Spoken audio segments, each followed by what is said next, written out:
Am I the a-hole for pointing out to my boyfriend that I make more money than him?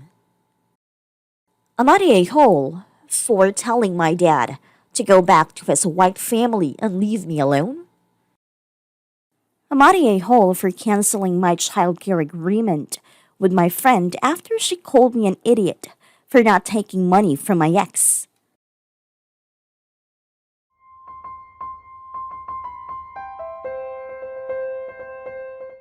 My female 26 boyfriend, male 28, are on the same page about getting married and having kids later next year. But recently, he always jokes around about me only wanting to marry him to take half of his assets when we get divorced, etc., etc. Two of his close friends went through all that, and I understand where his concerns are coming from. I always explain to him calmly that I don't get married to get divorced, or sometimes I just laugh at him. I love him to bits, and I let him know that I don't want this issue to become a bigger problem someday. Even I suggest prenups, but he doesn't believe in prenups. He said, I still could get more money, especially if we have children together. And now it happens more often, and sometimes he said it with serious face, afraid that he will be left with nothing if we don't work out. Today he did it again, and that was the last straw. I immediately snapped at him by saying, well, if that's the case, it should be me who should be worried since I make 3 times more than you. He just went quiet and he went outside. I sat down thinking maybe I was a bit harsh on him. Was it an offensive thing to say to a man? Am I the a-hole? I mean, you never really know how someone is going to act in a breakup. Heartbreak makes people act crazy and act out of character. Add to that the fact that people can change a lot as they get older, and you should always get a prenup just in case. No, you can't know 100%, but there are clues on terms of how they act in general when things aren't going their way. If they lose their shit with waiting staff when their dinner is slow or the order is wrong, if they regularly fall out with colleagues or their boss, if they are mean to family members. They may be nice to you when the relationship is going well, but if you see them being shitty to people when things are going wrong, it's a strong sign they will be shitty with you if your relationship goes wrong.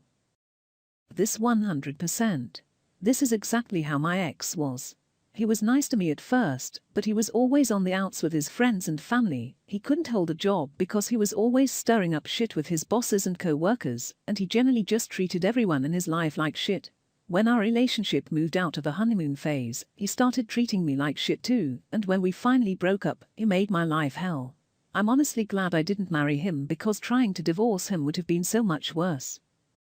I think his comment about the kids shows some of that character, but if we get divorced and have kids, you would still get money out of me, obviously.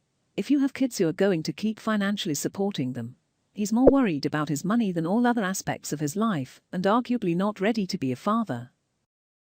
But the thing is, most people who are terrible and petty and vindictive during a divorce aren't acting out of character.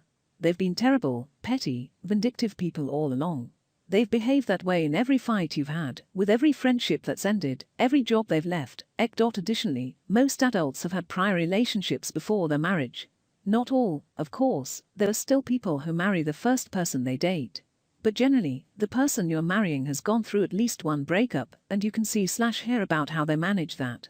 If you marry a guy who thinks every one of his previous girlfriends was crazy, you should know going in that he's going to be an asshole if you break up and call you crazy. If you marry a guy who can have a pleasant conversation with his ex when you run into her at a wedding or party, then you can guess he'll be able to handle an amicable breakup. This is sound advice. Before I bought a house with my boyfriend, now husband, we had a contract made of what would happen with the house if we split up. He paid the deposit, so he'd get that back first, then we'd 50-50 the rest. It's all well and good thinking you'll stay with someone forever, but practically people change. Thankfully we're still happy, but to know that you are both there to treat each other fairly from the beginning is so important.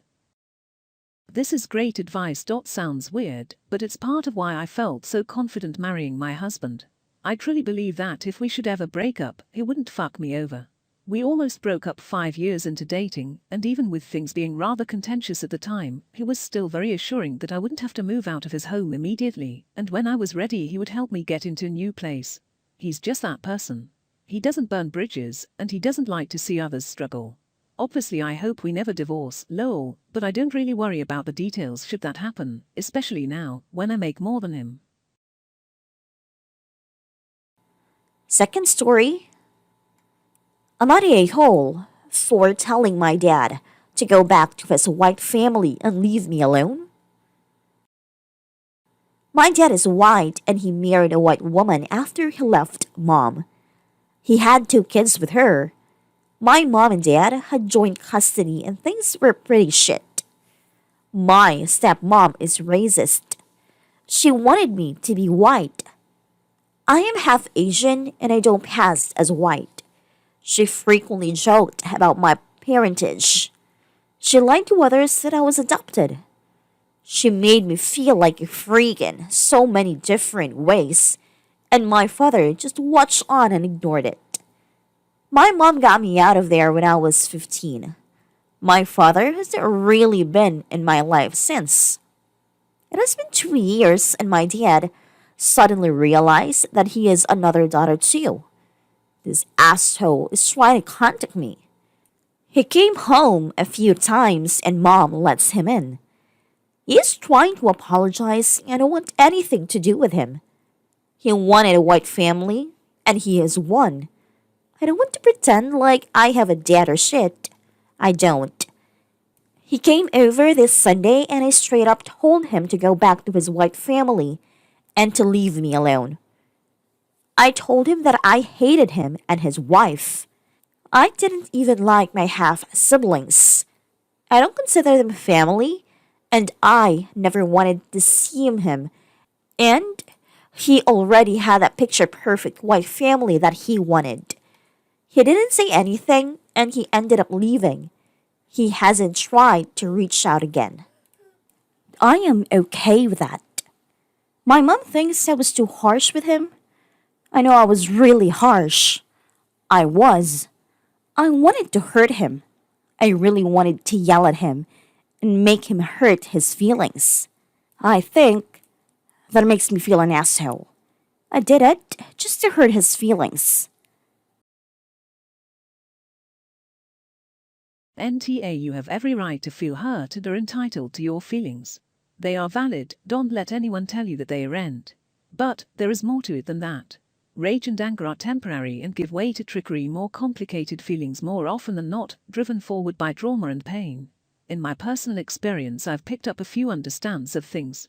Someone can try to seek forgiveness. We as people must work it out within ourselves to forgive them. Whether it be because you want to, or because you need to do it for your own sanity. I'm not saying you should forgive him now, but eventually I think it would be good to either re-examine it a while down the line, or find a therapist to talk it over with. Something that should also be noted is that forgiveness does not mean you have to let him back into your life. You can acknowledge that he has wronged you and that, if he has genuinely come to terms with that and is trying to make it right, he has apologized. But that doesn't mean you have to let him into your life. Don't let your anger overtake you. It can destroy you before you realize. I've seen this mantra, forgive for your own sake, but it's not necessarily true and does not work to heal everyone. Forcing myself to forgive people did not help me. Allowing myself to be angry, to actually hate someone for the trauma they caused, was what gave me peace. Knowing that I never have to forgive someone for what they did to me helped me deal with my trauma. I worked hard on my self-respect enough to hate the person that traumatized me. I don't think hate has to be something evil and consuming. Everyone is different. Op could find solace in forgiveness, or they could find solace in allowing themselves to hate their dad. Whatever they need to just be okay with their life. I agree so much with this. I hated myself for so many years for being abused and having a shitty family. It wasn't until I realized what they did was wrong and awful that I could actually start to heal. My therapist told me that was good. Anger is an action emotion, with it you can make changes. And I changed. I stopped hating myself. I stopped thinking it was all my fault. I put the blame where it belonged. I refused to forgive, because for 25 years all I did was forgive, suppress and swallow everything that was done to me. Forgiving came easy. It wasn't what I needed to do though. I needed to get angry. Refuse to play nice. Put up boundaries. Anger is fine. Anger can drive action. Anger can be what we need, and forgiving can be part of the abuse cycle. NTA.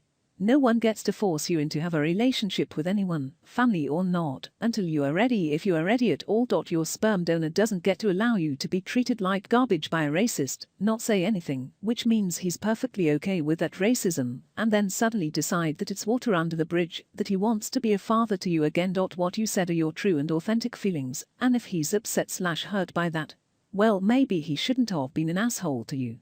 You don't get to treat people like they don't matter and expect fences to be mended on your own terms. NTA. Maybe you are harsh, but it's also harsh to allow your spouse to abuse your kid because she's a racist piece of sh! You wanted him to experience some of the pain and rejection you experienced with them before getting out of your life forever, and I get that. Your feelings are justified in this, but I do hope you are also receiving some support and perhaps counseling for what you experienced. Third story. I'm at a hole for canceling my childcare agreement with my friend after she called me an idiot for not taking money from my ex. I have a childcare agreement with my friend, which is basically I watch her son on Thursday and Friday for a few hours, and she watches mine every other Saturday or whenever I need an emergency babysitter.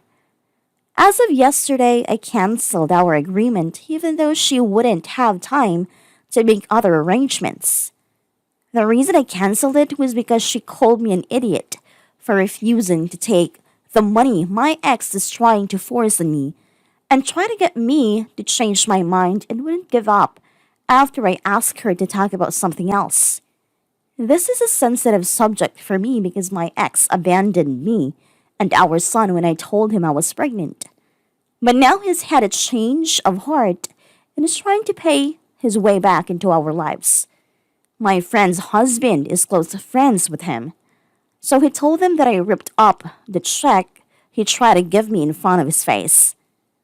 My friend was berating me for being so hasty and not accepting his olive branch. I get so mad at her, and I told her I didn't want to speak to her for a while, and she would need to make other childcare arrangements for the foreseeable future. My friend has been begging me to consider, and even her husband has been contacting me to apologize on her behalf. But I am not planning to go back to our old agreement. At least, not until I can get things sorted out with my ex. Amadieho. NTA.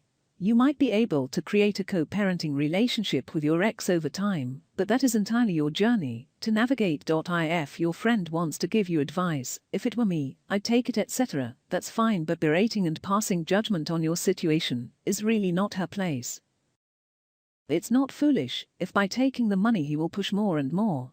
We don't know what would happen if she takes it. If she really needs the money, she needs to go through court.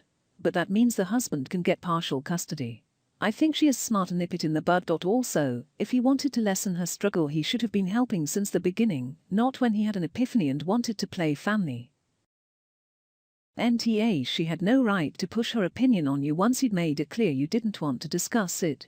As a third party, she has no real idea what went on between you and your ex, other than what she has heard. She shouldn't be making any judgments about a situation so wholly unconnected to her. I would also be extremely hesitant to allow my child around them unsupervised, as they would very likely allow your ex to have contact with your child without your consent. They clearly believe that he has a right to a relationship with your child and that you are being unreasonable, even if they are now apologizing in order to get their own benefits back. What is to stop them having your ex over when they babysit? Nothing. They have shown whose side they're on, and it's not yours. Ending the friendship may not be where this goes, but having this hard boundary is essential. Protect yourself and your child, and let them figure something else out for childcare. I will never understand people who think they can degrade someone who is helping them, and then be shocked when that help is rescinded. If there was some sort of trauma around your ex and now you don't trust her or her partner, I wouldn't want them watching my kid either. Mostly because I'd be scared they let the ex over to see the baby. So I'll say NTA I would probably offer to watch their kid one more week, but I wouldn't let my kid over to their place.